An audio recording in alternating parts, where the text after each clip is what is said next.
Greetings and welcome to the Witcher 1 Comedic analysis. In the previous video we covered a prologue tutorial and even made a few assumptions on how it could be improved. Now we need to prove our gaming abilities in... wait, what? You haven't watched the first episode yet. Then what are you...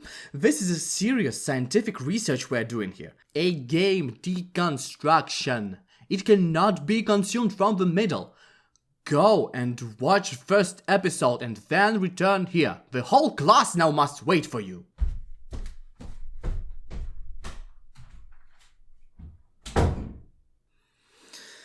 Except we won't. Chapter 1. Vizima Outskirts. These guys know how to do their narrative design. In first few minutes they introduce us to our local quest, show us the big bad orange wolf bad guy, give hooks to our BDSM community hunt, and use unnecessary out-of-place book quotes. The time of the sword and axe approaches. The time of the white frost and white light. Efficient time management, that is. The chapter starts in a tavern. Solid and classic choice. There is a reason why a lot of RPGs start their adventure in a tavern or an inn. All sorts of nice and friendly people come and go every day, making these places ideal for all kinds of activities. Here we are introduced to a bunch of new game elements, such as trading, witchering, ass whooping, litter ball, crafting, and interplanar storing. Let's have a quick look on them. Trading. Want to buy something? Rob me in broad daylight. Go ahead. For some reason, we don't have a tutorial pop-up on how it works, but interface is as intuitive as it gets. A simple inventory grid with items on the left and your inventory on the right. A flashback to the better times when interfaces were not corrupted by console influence. In your inventory, items that you can sell are highlighted. While we are here, you may ask, why don't I say anything about UI? Well, it's because I actually don't think it is that bad. On release, there wasn't a separate inventory for ingredients and it was every single sort of awful, frustrating and bad. But now, yes, it's a bit rough around the edges, yes, this abstract Ember-esque art style is, arguable, but on the practical side I have nothing to complain about. UI is minimalistic and intuitive. Great work! Where was I? Ah, yes! Socially accepted ass whooping. Whoop someone's ass non-lethally for money or for a special reward if your opponent is a named NPC. And you say that medieval people were different from modern. Nonsense. Here the standard combat mechanic breaks apart for some reason. It doesn't matter if you click left mouse button on a fist icon, or a power spike flash superhero icon, or when there is no icon. There is no way of telling the result. I personally just try to time my strikes after an animation ends and click block when enemy starts his animation.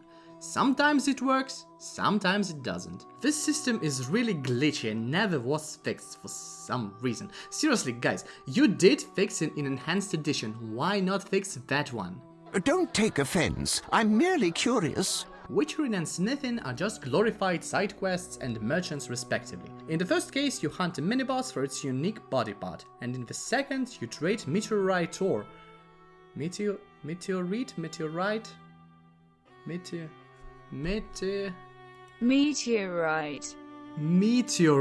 or ore. Seriously, I wrote that.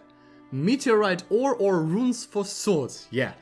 Which stats depends on the type of items you bring. Nice little customization element. Litter ball!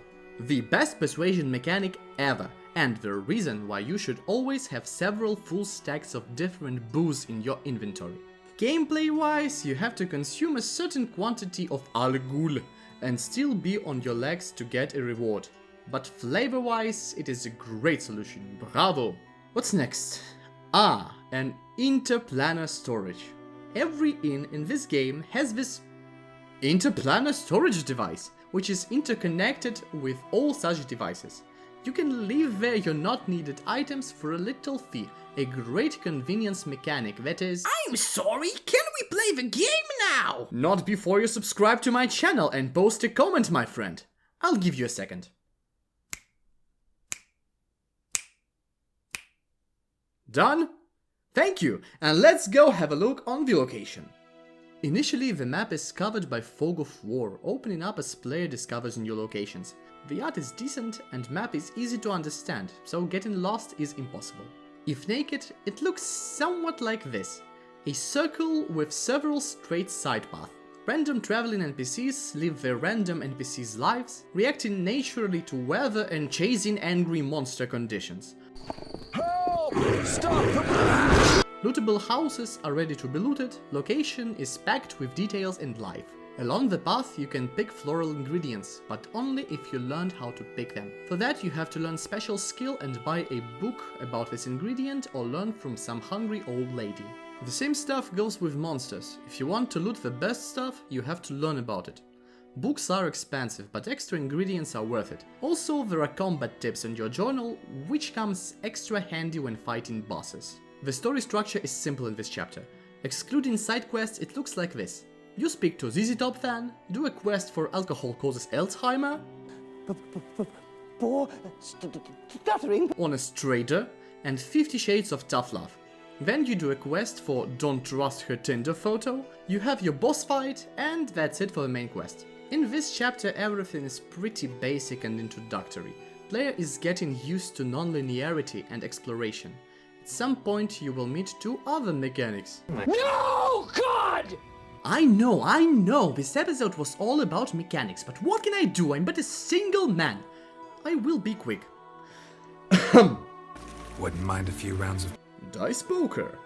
Yes, this is what we had before Gwent. The most basic draw poker, but with dice. What's so innovative about that?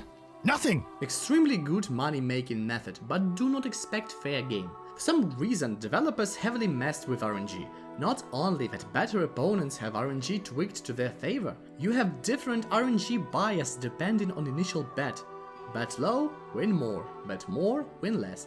I don't know what did they wanted to accomplish this way. It would have been much better if they did something to prevent the save scamming. But they didn't. Save scam your wins and bathe in money. Okay, I guess that covers the entirety of this chapter. Let's conclude. Game opens up slowly, so that player doesn't get totally overwhelmed.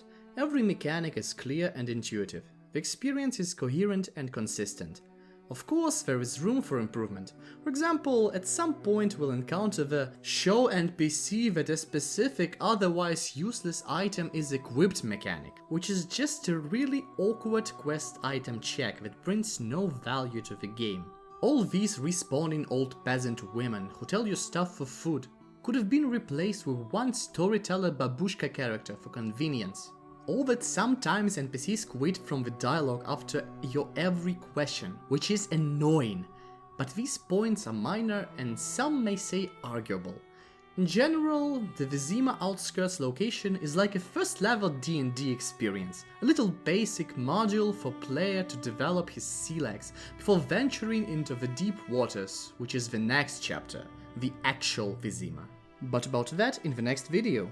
Hope that you found this one interesting and enjoyable. Check my other videos, subscribe to my channel for more content in the future. Leave your feedback in the comment section, it is extremely helpful for my content creating morale. Also, share this video all over the internet. Thanks for watching, с вами был товарищ Комрад, out.